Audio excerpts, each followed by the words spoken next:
చేస్తామని చెప్తున్న వాళ్ళ సైనిక అధ్యక్షుడు వాళ్ళ దేశంలో చోటు చేసుకుంటున్నటువంటి నరమేధాన్ని లేదంటే రెబల్ గ్రూప్స్ని అణచలేకపోతున్నారా? ప్రజలకి తిండి పెట్టడం చేత కావడం లేదు, ప్రజలకి మంచి బట్టలు ఇవ్వడం చేత కావడం లేదు, మంచి చదువు చెప్పడం చేత కావడం లేదు, ఉద్యోగాలు ఇవ్వడం చేత కావడం లేదు, వైద్యం లేదు. పాకిస్తాన్ ప్రజలు నానా అవస్థలు పడుతున్నారు. ఇంట్లో వంట చేసుకోవడానికి గ్యాస్ కావాలంటే ప్లాస్టిక్ కవర్స్లో తెచ్చుకోవాల్సిన పరిస్థితి, గోధుమ పిండిని సంచులు దొంగిలించుకురావాల్సినటువంటి పరిస్థితి, షాపులు కొల్లగొట్టి దానికి ఆనందపడాల్సిన పరిస్థితి కనిపిస్తోంది. భారతదేశం సింధు జలాలు ఆపేయడంతో పూర్తిగా వ్యవసాయం ఆగిపోయింది మోస్ట్ ఆఫ్ ది రీజియన్లో. ఇప్పుడు తిండి ఇంకా కష్టం అవుతుంది, ఇంకొక సంవత్సరం తిరిగేసరికి కరువు ఎక్కువ అవుతుంది. ఇలాంటి తరుణంలో భారతదేశం మీద అణుబాంబులు వేస్తామని బెదిరించడం, సగం ప్రపంచాన్ని నాశనం చేస్తామని బెదిరించడం, అది కూడా అమెరికాలో కూర్చొని. అమెరికా అధ్యక్షుడు ఏం చేస్తున్నాడు, అమెరికా ఏం చేస్తుంది?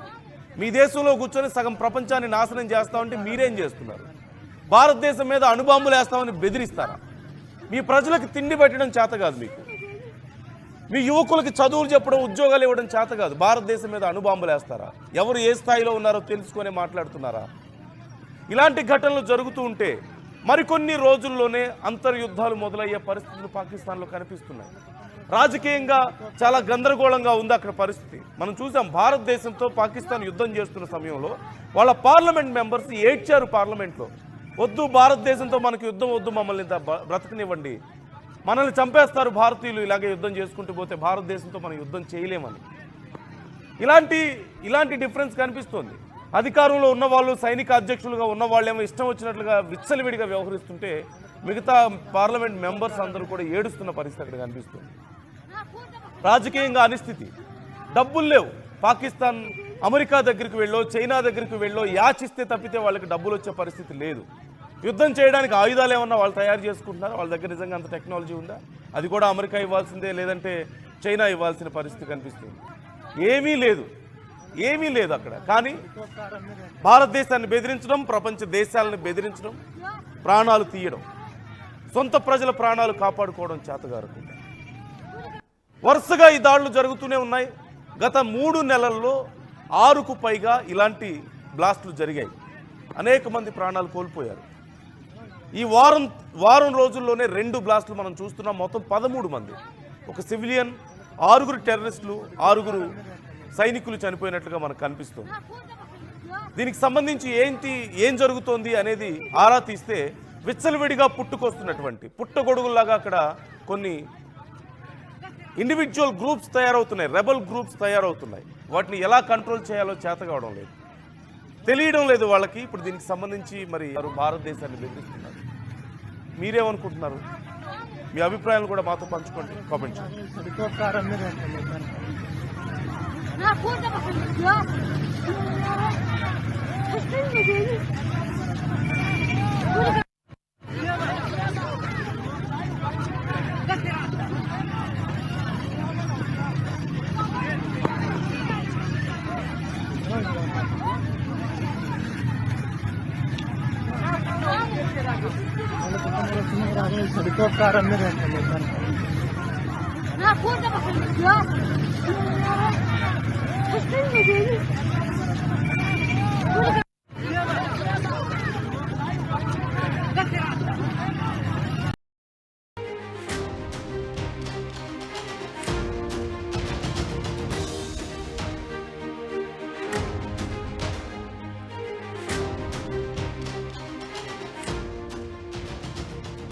పాకిస్తాన్లో భారీ పేలుడు సంభవించింది. క్రికెట్ గ్రౌండ్లో బాంబు పేలింది. ఈ పేలుడు దాటికి ఒకరు మృతి చెందినట్లుగా తెలుస్తుంది, పలువురికి తీవ్ర గాయాలయ్యాయి. ఖైబర్ పఖ్తూన్ఖ్వా ప్రాంతంలో, ఆ ప్రావిన్స్లో ఈ ఘటన చోటు చేసుకుంది. మొన్న కూడా ఇదే ఖైబర్ పఖ్తూన్ఖ్వాలో మానవ బాంబు దాడి జరిగింది. ఆ దాడిలో 6 టెర్రరిస్టులు, 6 సైనికులు మృతి చెందినట్లుగా తెలుస్తోంది. ఈ నేపథ్యంలో రెబల్ గ్యాంగ్స్ సంఖ్య పెరగడం, పాకిస్తాన్లో ఇప్పుడు రెబల్స్ బెడద ఎక్కువ అవుతున్నట్లుగా తెలుస్తోంది. వరుస దాడులు చోటు చేసుకుంటున్నాయి. ఎక్కడో ఒక చోట బాంబు దాడులు, బాంబు పేలుళ్లు మనం చూస్తూనే ఉన్నాం. ఖైబర్ పఖ్తూన్ఖ్వా ప్రాంతం ముఖ్యంగా చాలా సెన్సిటివ్గా మారిపోయింది. ఎక్కడో ఒక చోట ఏదో ఒక దాడి మనం చూస్తూనే ఉన్నాం. మొన్న జరిగినటువంటి దాడిలో 6 ప్రాణాలు కోల్పోతే ఇప్పుడు క్రికెట్ ఆడుతుండగా ఒక్కసారిగా అక్కడ పేలుడు సంభవించింది. ఈ పేలుడులో ఒక వ్యక్తి ప్రాణాలు కోల్పోయినట్లుగా తెలుస్తోంది. ఈ నేపథ్యంలో పాకిస్తాన్లో ఉన్నటువంటి ఇంటర్నల్గా ఇప్పుడు ఉన్నటువంటి సమస్యల నేపథ్యంలో రెబల్స్ సంఖ్య పెరుగుతోంది. రెబల్ గ్రూప్స్ విచ్చలవిడిగా పుట్టుకొస్తున్నాయి పాకిస్తాన్లో. ఓవైపు ఇప్పటికే టెర్రరిస్ట్ ఆర్గనైజేషన్స్ మనం చూస్తున్నాం, మరోవైపు అక్కడ సైనికులు సైతం టెర్రరిస్టులకు ట్రైనింగ్ ఇచ్చి పంపుతున్నటువంటి పరిస్థితి కనిపిస్తోంది. రాజకీయంగా అనిశ్చితి కనిపిస్తోంది. ఆర్థికంగా దుర్భరమైనటువంటి పరిస్థితుల్లో పాకిస్తాన్ ఉంది. ఇలాంటి తరుణంలో ప్రజలకు తిండి లేక నానా అవస్థలు పడుతుంటే మేము యుద్ధాలు చేస్తాం, భారతదేశం మీద అణుబాంబులు వేస్తామని బెదిరించుకుంటూ నాయకులు కూర్చుంటే, సైనికాధికారులు కూర్చుంటే ప్రజల పరిస్థితి ఏంటి? ఇలాగే తయారవుతుంది. ఇంటర్నల్గా యుద్ధాలు మొదలవుతాయి. అంతర్గత యుద్ధాలతో ఏదో ఒక రోజు పాకిస్తాన్ తల్లడిల్లే పరిస్థితి కనిపిస్తోంది. ఇప్పుడు ఆల్రెడీ అలాంటి సింప్టమ్సే మనకు కనిపిస్తున్నాయి. ఎక్కడ చూసినా బాంబు పేలుళ్ళు, ఎక్కడ చూసినా సరే ఆత్మాహుతి దాడులు, ఎక్కడ చూసినా కాల్పులు మనకు కనిపిస్తుంది. స్క్రీన్లో క్రికెట్ ఆడుతుండగా ఒక్కసారిగా ఒక పేలుడు సంభవించింది. ఎలా సంభవించింది, ఎవరు ఈ పేలుడికి కారణం అనే వివరాలు ఇంకా పూర్తిగా తెలియలేదు. కానీ ఒక్కసారిగా పేలుడు సంభవించింది. ప్రాణభయంతో పరిగెడుతున్నటువంటి అక్కడ యువకుల్ని మనం చూస్తున్నాం. ఈ పేలుల్లో ఒకరు ప్రాణాలు కోల్పోయినట్టుగా తెలుస్తోంది.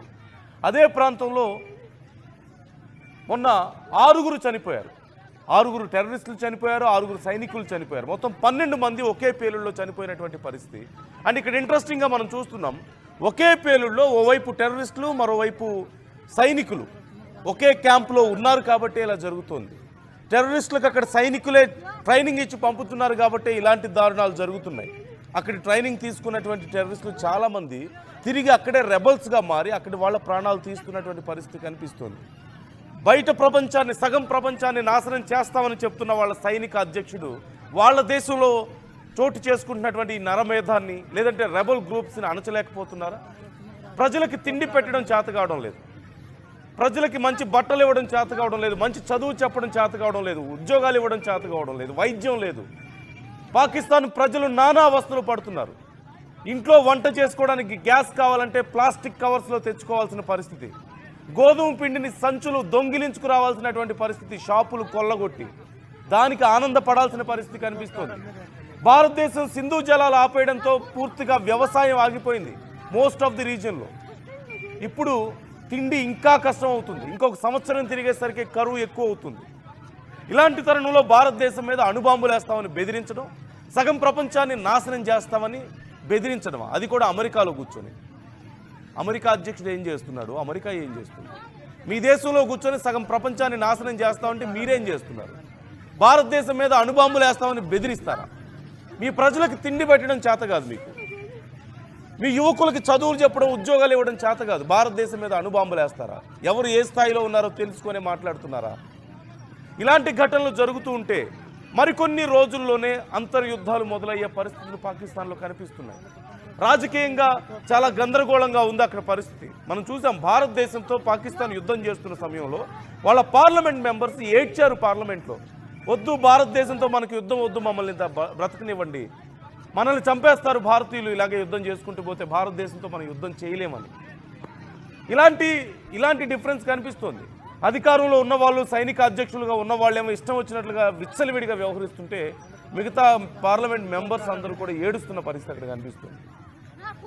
రాజకీయంగా అనిశ్చితి, డబ్బులు లేవు. పాకిస్తాన్ అమెరికా దగ్గరికి వెళ్ళో, చైనా దగ్గరికి వెళ్ళో యాచిస్తే తప్పితే వాళ్ళకి డబ్బులు వచ్చే పరిస్థితి లేదు.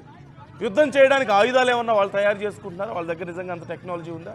అది కూడా అమెరికా ఇవ్వాల్సిందే, లేదంటే చైనా ఇవ్వాల్సిన పరిస్థితి కనిపిస్తుంది. ఏమీ లేదు అక్కడ. కానీ భారతదేశాన్ని బెదిరించడం, ప్రపంచ దేశాలను బెదిరించడం, ప్రాణాలు తీయడం, సొంత ప్రజల ప్రాణాలు కాపాడుకోవడం చేతగారకుండా వరుసగా ఈ దాడులు జరుగుతూనే ఉన్నాయి. గత 3 నెలల్లో 6కు పైగా ఇలాంటి బ్లాస్టులు జరిగాయి. అనేక మంది ప్రాణాలు కోల్పోయారు. ఈ వారం రోజుల్లోనే 2 బ్లాస్టులు మనం చూస్తున్నాం. మొత్తం 13 మంది, ఒక సివిలియన్, 6 టెర్రరిస్టులు, 6 సైనికులు చనిపోయినట్లుగా మనకు కనిపిస్తుంది. దీనికి సంబంధించి ఏం జరుగుతోంది అనేది